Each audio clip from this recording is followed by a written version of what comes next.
only legitimate forum to negotiate climate change, yet they were there. They didn't say no to the invitation by the powerful states. And of course, for Bush and Howard, the Kyoto Protocol was illegitimate. It was too supranational. It was not so equitable in their eyes. So, of course, in the practice, that's what matters. But for starting a systematic analysis of legitimacy, comparing it, we chose to do a normative framework and building, of course, then on a sub-selection of normative arguments. So it is normative. Addressing your issue, Ambassador, it is extremely linked, legitimacy and effectiveness. And if you ask the people who are very anxious about addressing climate change, there were quite a number of them who put high hopes, for example, on the G8 initiative on climate change in 2005. And when I was doing and some would even argue then that if G8 took strong action on climate change here, fine, because then our substantive legitimacy would kind of be more important than the process through which, even if it's an exclusive club of the rich, I mean, they're still the most powerful, if they take ambitious action, absolutely wonderful.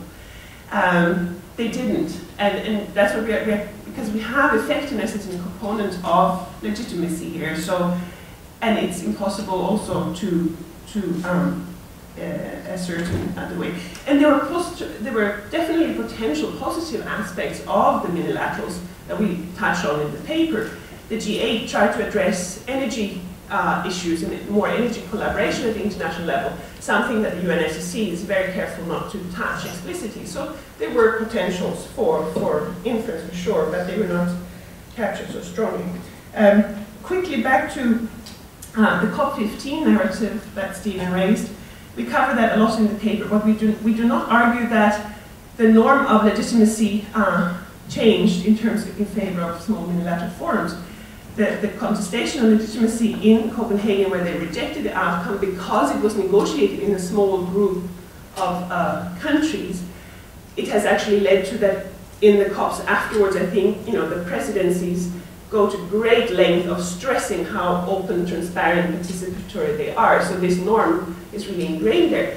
But the powerful could push this through, and what we argue is that that at least the BRIC countries were accepting to sit in a room with the US to actually carve out an agreement, dividing themselves from G77, that perhaps their participation in these minilateral forums made that idea more possible. I think I'll leave the power question to you. Okay, thanks. Yes. Stephen's question about what the concept of power we're using in the paper. Look, if we were to use, say, Stephen Luke's three faces of power, we're certainly focusing on material power in the sense of economic, political might, focused on the US and large developing countries, China, India, Japan, etc. But we're also very mindful of the third face of power, that is the way that material power translates into the shaping of ideas. And I guess that's what we're trying to hone in on with these minilateral forums, that they're sites to shape ideas, and they're underappreciated for that role in the existing literature. Stephen, I think your second point was whether this type of legitimacy power analysis can help us understand why we're not getting to the 2-degree target.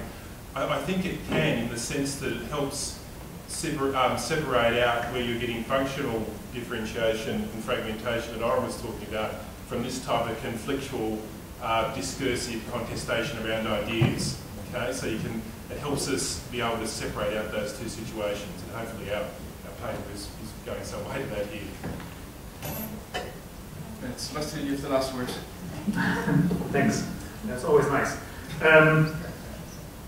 Actually, two remarks. One is apologies that I didn't present more of the empirics that are in the paper, but I knew that would not be possible in the time available.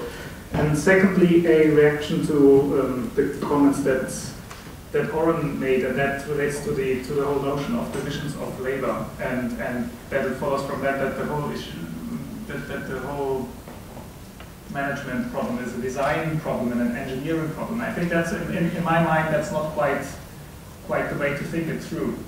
It's clear that there is some functionalist root in this thinking. And that's also, I think, immanent in most of the regime theory and debate that we've had. It was always regimes to solve a problem. But it is also true that most of the regime analysts have accepted, I think, that this is a conflictual process where interest and power play a role. And what's the outcome in the end is an agreement, and then that hopefully solves the problem. And that's also the notion in which, the way in which I use divisions of labor. There is a conflictual process that leads to a decision, and that decision then defines how the division of labor is designed. So it's both. It's design and it's conflictual, and so it's not just an engineering problem in my mind. Just wanted to clarify that, and I think we need to go down. Yes, and on that point I also have a household announcement I've been asked to make. We are asked to use the service elevator rather than the normal elevators. Then go down to the second floor, and everyone needs to pass security before we can go up to the third floor again. And with that household announcement, I would like to close off. Thanks for coming, and thanks to the speakers for their presentations and comments.